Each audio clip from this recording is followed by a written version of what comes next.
We need to do something urgently in this country to address the radical imbalance of fortunes in America. Something is fundamentally broken if we can mint a trillionaire overnight, but millions and millions of people go without health care. If a truck driver pays a larger percentage of his income in taxes than a factory owner.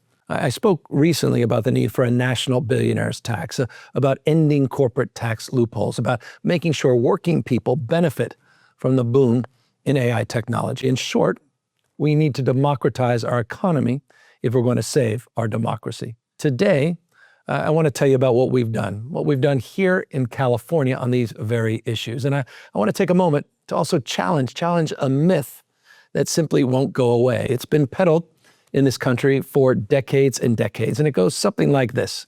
You have to choose between being fiscally disciplined and doing big things. Pick one, they tell you, but you can't have both. In California, where I'm from, we reject false choices. We have one of the most progressive tax structures in America. And our budget, it's balanced. Our rainy day reserves are full. And we think big, really big. Over the past 8 years, we've built great things for the people of California. Some of the boldest actions of any government in this country that has been taken in a generation. And we did this without breaking the bank. We did this by design. I just signed my final budget as governor of California, on time, balanced, and structurally sound. Not just this year, but through June of 2028. For the next 2 years, California will have a $0 deficit. We're leaving the state in good hands for the next governor. Since 2019, the state's economy grew from $3 trillion to $4.25 trillion. That's a roughly 40% growth. No other jurisdiction, not one in the United States, came close. In 2025, California attracted nearly 2/3 of all venture capital invested in America and nearly 40% of all venture capital invested worldwide. California, we dominate. We have no peers. And California thrives because we've laid the foundation for one of the healthiest economies in the world with intentionality, extraordinary schools, universities that feed into world-class research labs, and unicorn startups, new manufacturing, small businesses supported by California tax credit and boosted by a career pipeline we developed and we've nurtured. And now here's the part again that cynics don't want you to hear. We did all of that, again, balancing the budget, but at the same time, we also paid down long-term obligations, some $15 billion in long-term pension debt. And we're carrying nearly $30 billion in total reserves and closer actually to $40 billion counting the surplus account. We could have spent every dollar this year and called it a victory. We didn't. We left a runway for whoever comes next because that's what responsible government does. And we did something else big. In recent days, working with the legislature, we reached an agreement to place a constitutional amendment before the voters to expand California's rainy day fund. We're expanding our reserves, at the same time allowing the state more flexibility to pay down those long-term liabilities and protect our state's fiscal stability well into the future. But fiscal discipline isn't just about what you do at budget time. It's also about, well, how government works every day in every department. That's why I launched an initiative here in California called E3, Efficiency, Effectiveness, Excellence. The premise is quite simple. Government should work better, work faster, and cost less for the people who pay for it. We've been cutting outdated regulations, consolidating duplicative programs, modernizing the technology that Californians use to interact with their government, saving taxpayers dollars across every department. Washington, they made a spectacle out of efficiency, and slashing programs without thought, firing veterans, gutting agencies that families depend on. Well, we've been doing real work here, methodically, without the chaos, without the theater. So when people ask, well, where did the money go? Let me tell you exactly where it went. We made school meals free for every single child, breakfast and lunch, no forms, no stigma, no shame. The first state in the nation to do it, and we're keeping it. We created universal transitional kindergarten, a fully funded grade for every 4-year-old, saving thousands and thousands of families money each and every year. We boosted funding for our public schools from about $17,000 to more than $28,000 for each student in every classroom. That's a 60% increase. And this year, we passed the largest special education investment in state's history, $2.4 billion more in a single year. We expanded healthcare coverage, drove the uninsured rate, get this, down to 5.9%. That's one of the lowest in the United States. And I want to pause on that for a second. Texas, just another big state, has, as an example point of contrast, 16.7% of its population without health insurance. 5.9% California, 16.7% in Texas. Texas, the highest in the country. That's not fiscal discipline. That's just, respectfully, cruelty. California rejects these false choices.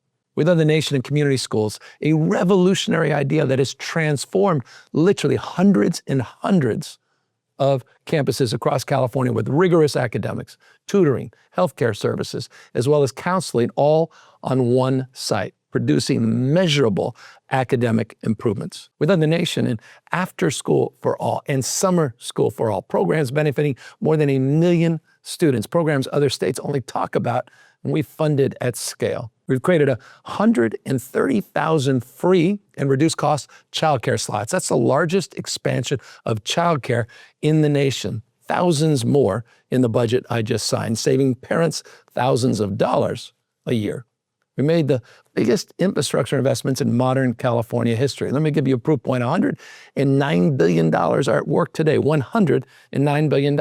That's part of a $180 billion 10-year plan without precedent in California. Roads, bridges, water, transit. We've connected as well the state with the largest broadband investment we've ever made. We all know this. A kid without an internet connection is locked out of the future, whether she's from Compton or the Central Valley. We built the clean energy future in real time. A record-breaking two-thirds of our electrical power now comes from renewable and zero carbon sources.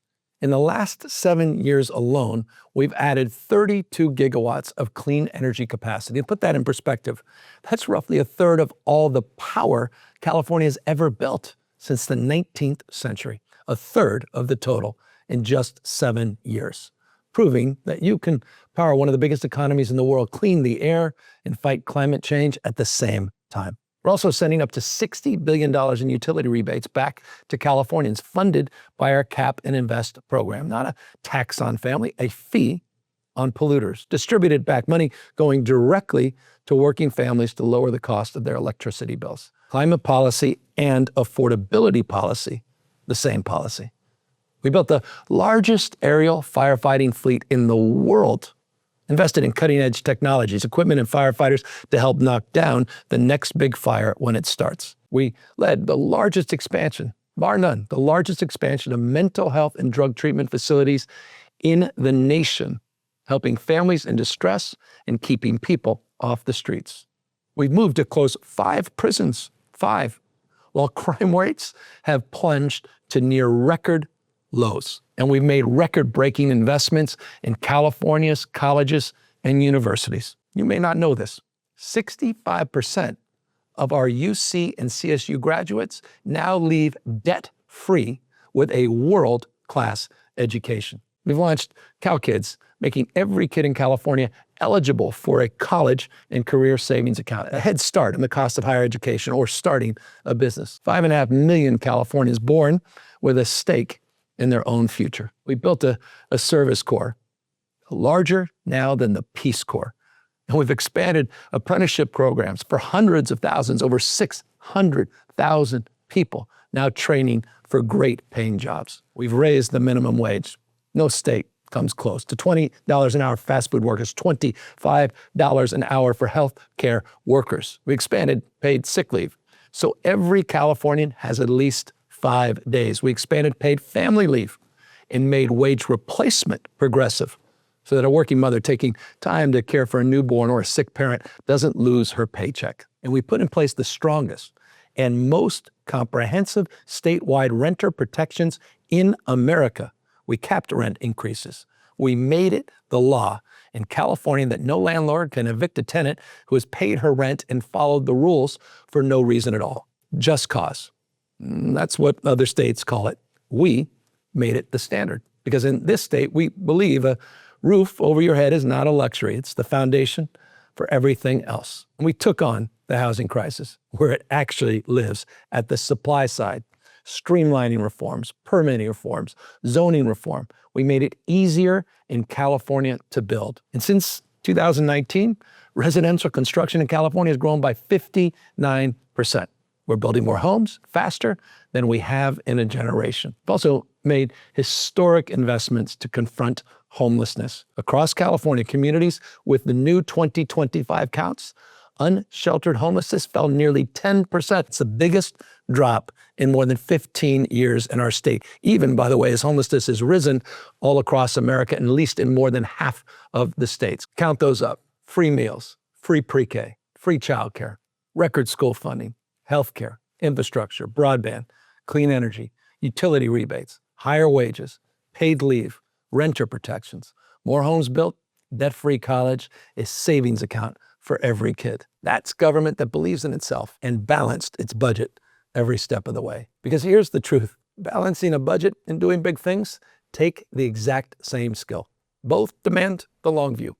Both demand telling people the truth about costs. Both demand the nerve to invest today in something you won't get credit for until tomorrow. We've been told for decades that austerity is discipline. It's not. Austerity is a failure of imagination dressed up as a virtue. We choose differently. We choose to be responsible and bold, to honor the dollar and honor the dream, to balance the books and to keep the big dreams. I'm not telling you all of this to brag about California, though I'm proud. I'm telling you this because for 40 years in this country, we've been told that government can't deliver, that public investments don't work, that progressive ideas never pencil out. Well, California, with all due respect, is proof that all that's wrong. We did it here, and we can do it everywhere. We did the math. We did the work. We did the big things. And so to every other state across our country, to Washington, D.C., to anyone who's been told that responsibility and ambition, they can't share the same balance sheet, come to California. Look at the numbers. And look at kids. Look at the kids eating breakfast. Look at the work. We can have it all. We're proof.